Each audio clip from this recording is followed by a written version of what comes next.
Welcome in everyone to another episode of Let's Talk Lenawee by Visit Lenawee, and today we're on location at a really creepy location that Robert and I got to test out before we started filming, and he got really scared, but we'll talk about that later.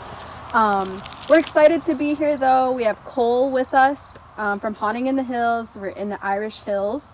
And we're talking all things spooky, all things Halloween, and a prime spot to come check out this Halloween season. Cole, welcome into the show. Thanks for having me. Yeah. You are like the designer for everything creepy and crazy here. And you guys have put a lot of work into this. And I'm really excited for everyone to get to come out this year and check it out. But talk a little bit about what you do here on location at Haunting in the Hills. Well, basically, I got brought in last year to help with some of the designs and the overall attractions and themes and concepts here. I do a lot of stuff in media and production, so basically I just kind of come up with ideas, bring them to the team, and everybody works together to bring them to life. Awesome. Yeah, lots of stuff that we have to get into to talk about that you guys have on property. But let's address what we're in front of right now. The train car of terror that also goes in the back too, so it's more than just this cab. But we found out too, this was Eisenhower's train car. Yep, it is an actual Eisenhower train car. So, how did that end up here? That I don't really know the full history on. I just got brought onto the team last year, so I'm still learning a lot of the really cool history to do with the property and the stuff that was here before, the haunt started becoming a part of it, because Stagecoach stop actually has a lot of really cool history in itself for the property.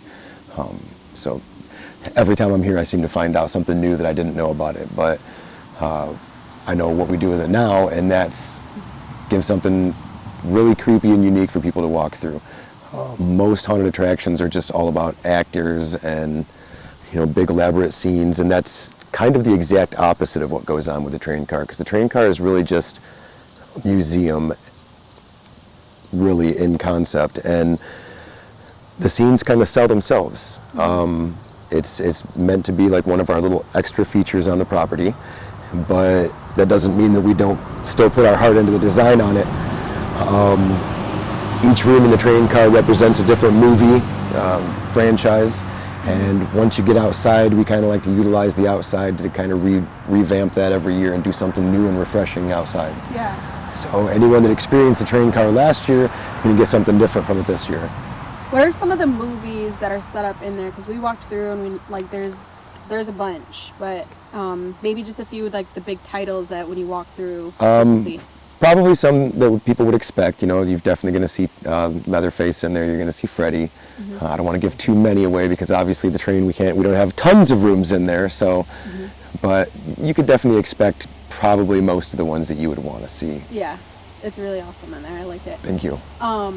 Okay, so besides the train, there's 3 or 4 this year technically if we count Sundays of attraction. But so 4 different haunts on property. So we got the train, and then we have a haunted house. Yep.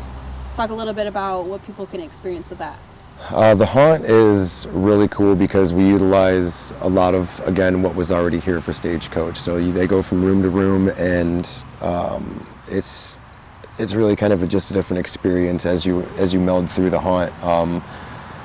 It'd be really hard to explain it in one second because we don't use like a crazy overpowering theme for the indoor haunt. We kind of let each room tell its own story and kind of move and adapt into a different area, and they meld together well as you move along, but there's different themes as you go, and that's definitely one of our focus for the actors because that is one of the more popular attractions on the property.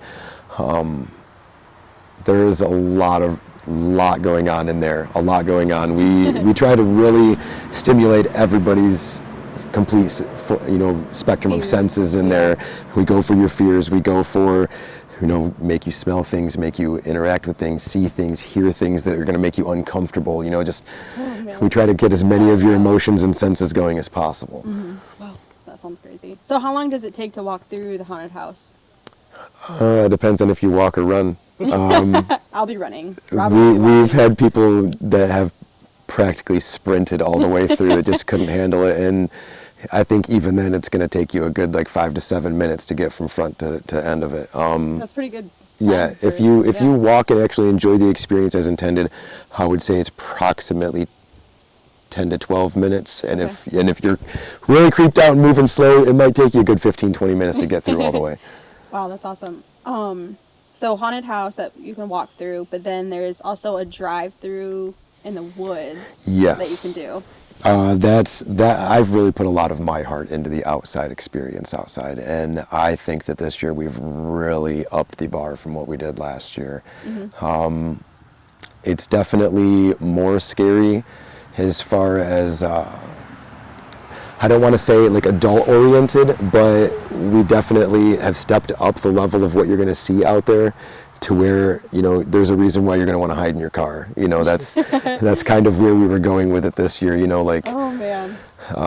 You know, the kids get a little creeped out, you know, you might want to roll the windows up, put a blanket over them for a couple bit scenes. There's definitely some scary stuff out there that we wanted, you know, we wanted the adults to be scared too. Last year we noticed a lot of, when we went through the drive-through, the kids were of course terrified, but the adults seemed to be giggling and laughing at a lot of it and kind of laughing more at how scared the kids were. Right. So this year we wanted the adults to get a little bit more of that out of their money. So, you know, your kids are definitely going to be really scared, but hopefully we've got you guys too. Yeah.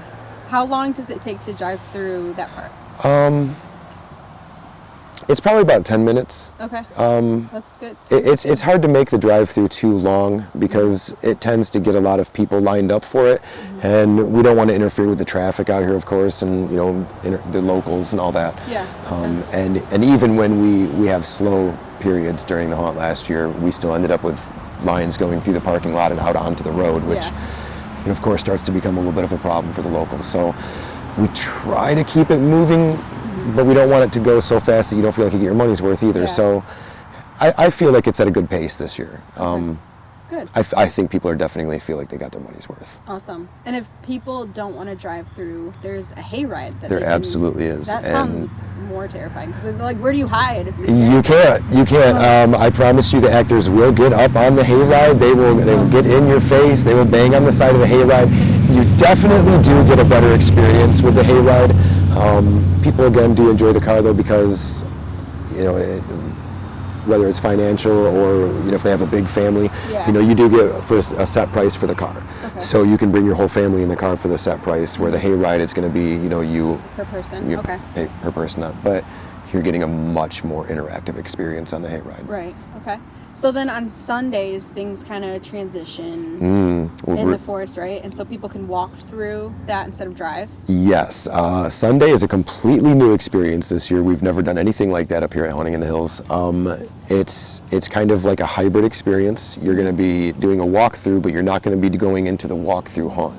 You're going to be basically moving around outside of it. The haunt's been kind of set up with a mini hybrid kind of in and out attraction that kind of goes through some of bits and pieces of the haunt and the drive-through, but it's its own standalone attraction. So you're going to see a lot of things that you don't see on the other experiences. So it's definitely worth coming out and doing. For sure. It's very interactive because it's walk through but outside. So as you can imagine, being in the woods outdoors at night, we have a lot of natural area to utilize for our advantage out there to scare people. I think that's what's cool about having something like this on this property though, is because as you mentioned earlier, it's such a historic site in Michigan.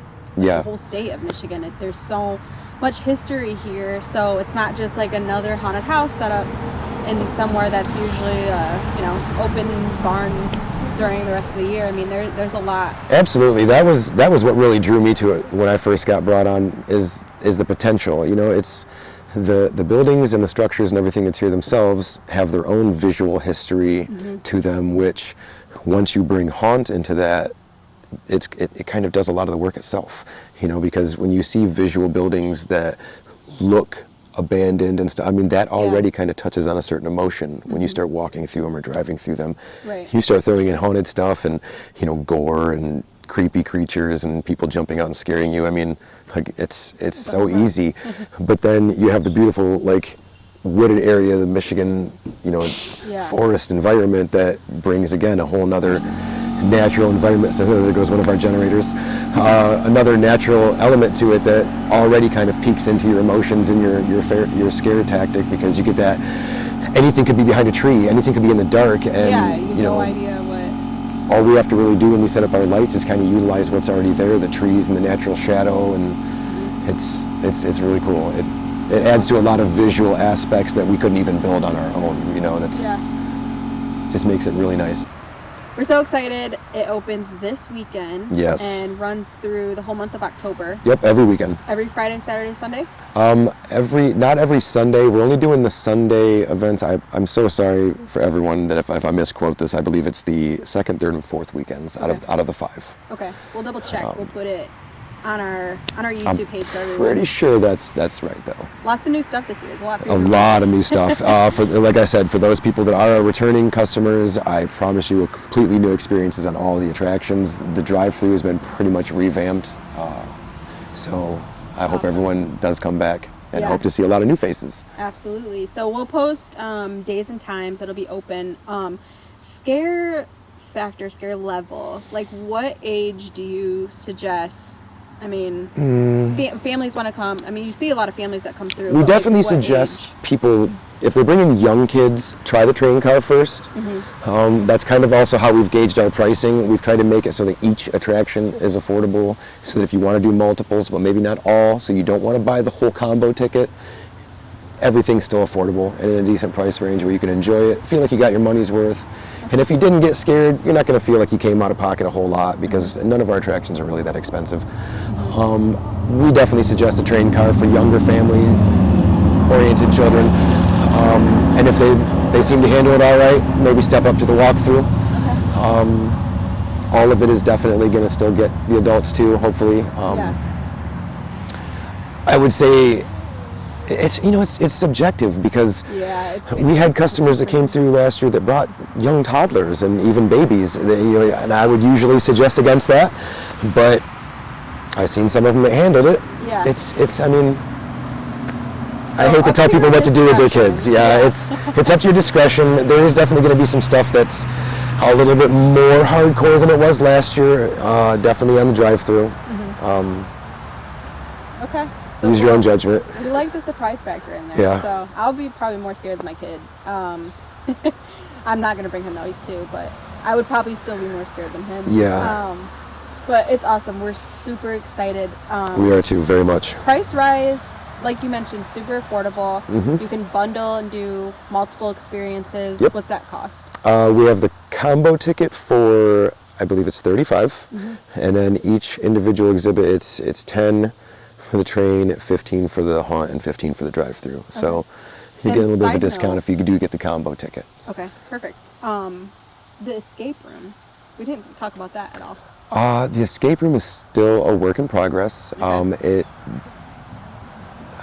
That is something that our good friend Spooky is in charge of, and we're kind of all partnered up and doing things. There's a lot of ideas and concepts to go with the stuff on the property and Stagecoach. I don't want to give away too much right now.